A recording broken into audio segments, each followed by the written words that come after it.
Hello and welcome again to VW Feast. Today we're doing that winter warmer corned beef hash. Lovely. Have you missed us? We've missed you.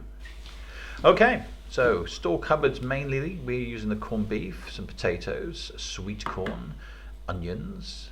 We're going to flavour that with some thyme and chilli, and we're going to top with a fried egg. First thing we're going to do though is take away that corned beef and put it in the fridge. So now you see the advantage of having put it in the fridge. We are going to open the corned beef tin first of all. A little known fact about corned beef tins: they were very popular with the army and therefore developed to be able to stack properly, but also to be able to remove that gorgeous corned beef. So they are slightly tapered. No other can exists in that same way. And also they come with a key to be able to open up the tin. So the VW has managed to do an expert job of opening up the key, pulling out the corned beef, and then all that remains is to remove that lid. I wouldn't recommend that you do it that way, perhaps not pointing a knife at your hand, but still. So we have our beautiful cold corned beef, and the reason it's cold is it makes it much easier to cut. If it's warm, it'll all sort of start smoothing into pieces, but if it's cold, you get nice clean lines. So we're going to cut the corned beef into roughly 2 centimeter cubes. This will be our bite size, because we're also going to cut the potatoes into a similar size and also the onions into a similar size. Therefore we will have nice even bite size food. And there you go, our beautiful chunks of corned beef.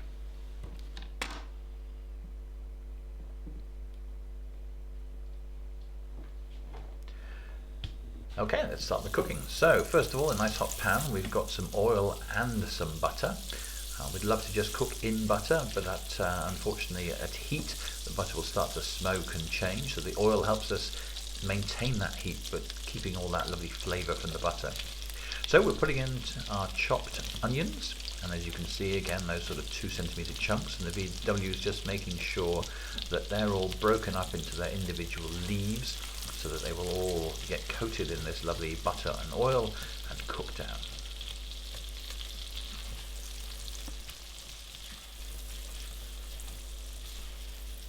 We're using a red onion. I think that gives it a nicer flavour.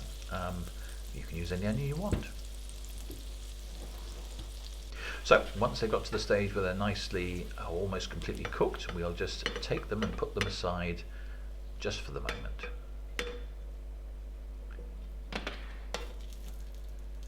So a little bit more butter and a little bit more oil into the pan.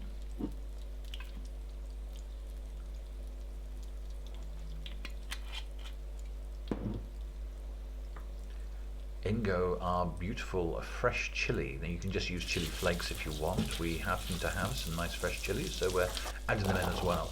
And then in go the potatoes. Gently stir these round. You want to get them nicely coated with the oil and the butter. The whole secret around this is not to bash it too much. You don't want things breaking up. You want to keep those chunks of the potato and of the corned beef. In goes some thyme, just to add a little bit more flavour. And then what we're going to do is just cover that and allow it to cook.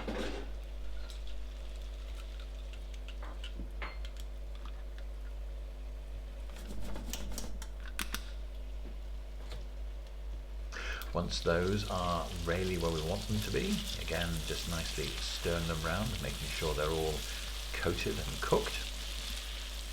The rest of it is just warming up the other ingredients. So, in goes some chili flakes, in goes the corned beef, just gently stir those around, again making sure they're coated, and look and see how gentle the VW is being with these, not trying to bash them to pieces. In goes the sweet corn, lovely crunch and a bit more sweetness. And then back in go the onions. As I said, all we're really doing now is just gently stirring just to warm everything through. Obviously we need to warm the corned beef, it's been in the fridge. The sweet corn will be at room temperature, onions will have cooled off, so just leave it on a gentle heat, just warming through nicely. And while that's getting ready, what we'll do is we'll get the egg for a topping. So again, into some oil, we're just pouring our freshly cracked egg. Having it in a ramekin, make sure that you can exclude any shell from the egg. If you crack it straight into the pan, you could get shell and have to chase it around with a teaspoon to get it out. As you can see, it's a gentle heat. We're just trying to gently hook it through, but using that oil over the top just to make sure that the top of the egg is cooked as well, that white, and also over the yolk. We want the yolk itself to stay running, but we still want the white over the yolk to be cooked, therefore it won't break as we move it. Then we put the egg on top of our corned beef, and look what happens when you cut it. You get that golden yolk pouring like a sauce over the corned beef. And there we have it, corned beef hash. Goodbye.